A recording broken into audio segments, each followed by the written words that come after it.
Hey guys, I just did a gel polish removal and you can check that out in my previous videos. And I'm going to show you how I do prep before any service, acrylics, gels, or even just a manicure. So stay tuned and keep on watching.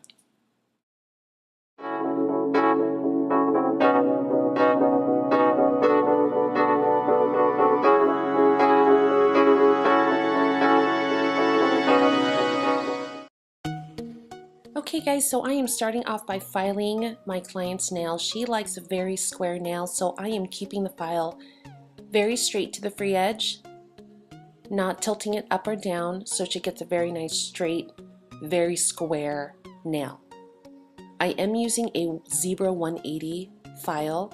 She has very strong nails, very thick nails, so I like to use this on her. And please remember, when I'm doing these tutorials, guys, this does not by any means say that I am the best or I know everything. This is just what I do in the salon, and I do things that work for me. I've been doing nails a very long time, so I've been through a lot of trial and error, and I'm showing you guys real in-salon experiences, a lot of things that come up that a lot of people don't go over. So this is why I do these videos, so just keep that in mind.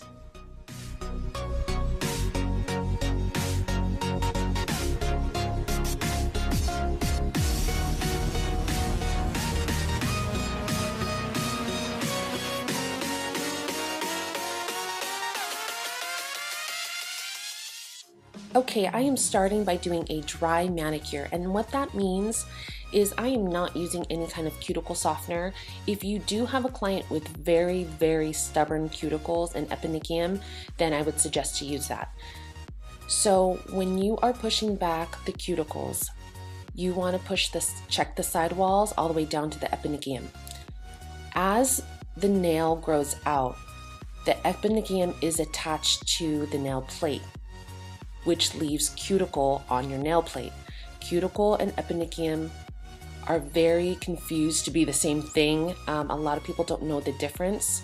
So I do I check the sidewalls for cuticle, and I do push the eponychium back like you can see me doing right here. And what that is doing is it is exposing the cuticle that is stuck on the nail plate. So it's really hard to explain. This is the best way I can explain it, is by showing you on videos and kind of walking you through how I do things. So I like to push the eponychium back so it gives it a nice shape, because like I said, as the nail grows out, the eponychium is attached to the nail. So as your nail gets longer, the eponychium starts moving up, and it starts leaving little skins, or whatever you want to call it, on the nail plate, which is the cuticle. So just take your time when you're doing this and really do it with a purpose.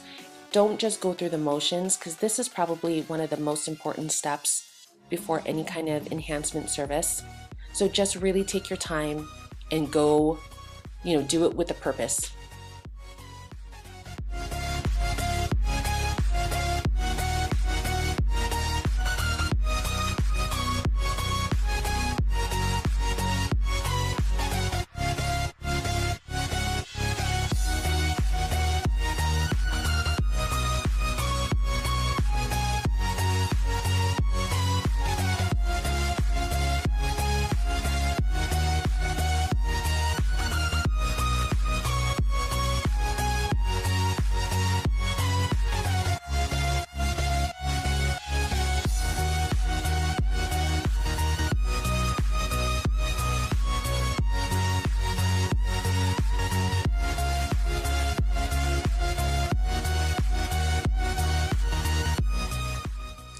Okay, so you're done filing all 10 nails. I'm taking a 180 grit buffer and gently, with light pressure, softening the free edge, going over the surface of the nail plate, seeing if there is any leftover gel polish on the nail, or maybe any flakies on the nail, and just really take your time. You're gonna see me with my thumb swipe over my nail, and I'm feeling to see if I left anything behind. Sometimes you can't see it, but you definitely can feel it, so I do that a lot.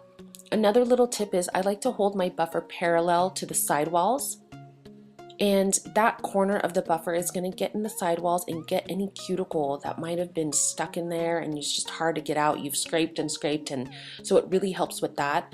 And it also helps with the skin. So if you do have clients that have a lot of, dry skin, callous skin on the sides, it's going to help kind of smooth those out a little bit without having to go crazy with your nippers.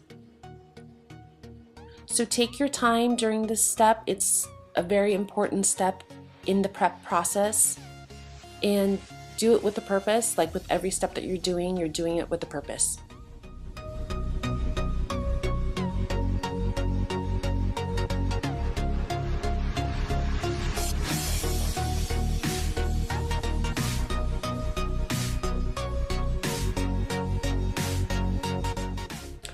I am done buffing all 10 nails. I'm going to go ahead and send my client to wash with soap, water, and a scrub brush. If you used cuticle remover, this is the time you're going to stress to them to make sure they do a very good job to take any leftover cuticle remover off of the nail plate. Okay, so I am using a lint-free pad with 99% isopropyl alcohol. I feel this step is super important as it prepares your nails for whatever service you're going to be doing. I use pressure like I am trying to take off red nail polish. If you've tried to take off red nail polish in the past, you know it's very stubborn and it's hard to come off, so I really put pressure. I pull the skin back, get the sidewalls, get the cuticle, the free edge, especially the free edge. I just really go over it very well.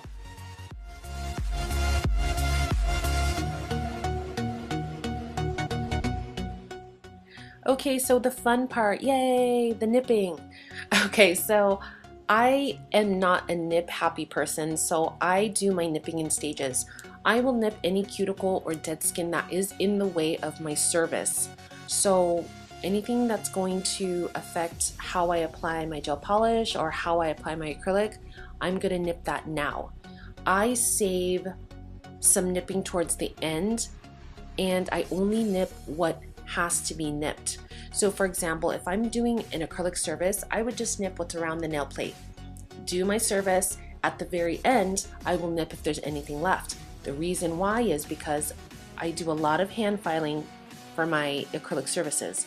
So when I file, it sometimes takes care of a lot of the dry skin, any cuticle or hangnails that might be left over. It takes care of it for me, so I don't need to go back and nip anything. But if I do, then that's when I would do it, is at the end. So I'm just going to show you guys. She has some skin on here. We are doing a gel polish manicure on her next. So she has some skin that's kind of flaking down, some hangnails, and they're pretty prominent. So I'm just going to nip those now, because I feel like it might get in the way of my service. So this is the time you would do it. And like I said, I am not a nip happy person. I don't go crazy with this part because I don't feel like you should. A good cuticle oil will help reverse these hard skins and getting hangnails. So it's really educating your client, informing them on how to take care of it and the proper way to cut cuticles and what to cut and what not to cut. So when it comes to nipping any dead skin, take your time when doing it. Make sure you close the jaws of your nippers firmly, then pull away. I see a lot of beginner nail techs that are scared to cut clients, so they don't want to squeeze down and then they pull before they try to, squeeze down all the way, and it ends up causing bleeds and it actually causes more hangnails. So just be careful when you're doing this part. Squeeze your nippers, then pull away. I do it really quickly because it's second nature to me. I'm comfortable doing it, and it will get that way for you too. Just you got to keep practicing.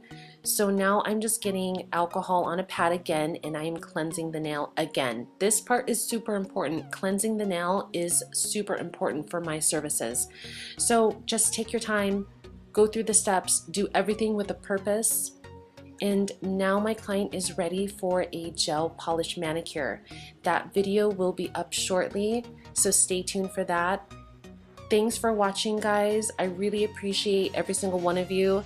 Like and subscribe, and I'll see you next time. Bye.